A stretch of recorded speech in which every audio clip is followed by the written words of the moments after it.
Today we are making soft homemade pretzels just like the ones from the mall. Here's a quick look of everything that you will need. I will go ahead and put that in the caption as well.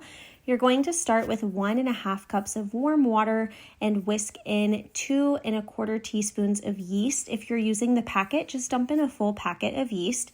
You're going to let that sit for about a minute to bloom before adding in a teaspoon of salt, a tablespoon of brown sugar, and a tablespoon of melted butter and giving that a good stir. Once you have mixed those ingredients, you're going to start adding your flour to the mixture. You're going to add a total of 3 cups of flour, but you're going to add them in 1 cup at a time. So after you add the first cup, give it a good mix, and then you're going to do the same for the second and the third cup. If it is still really sticky, you can just add a little more flour, about 3/4 of a cup, until the dough is no longer sticky.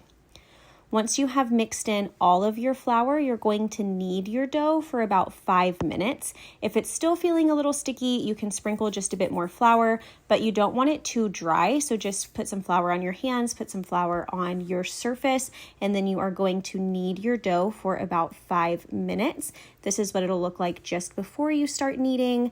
This is once I had kneaded it for about 2.5 minutes, and then after 5 minutes.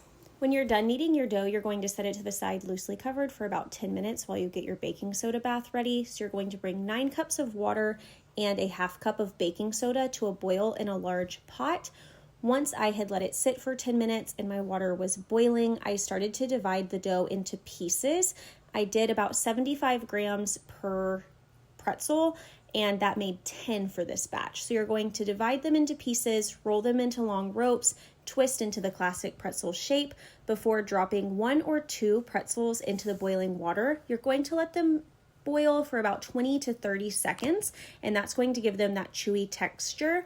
You're going to shake off any excess water before putting them on a prepared baking sheet. I just lined it with some parchment paper and a little bit of butter.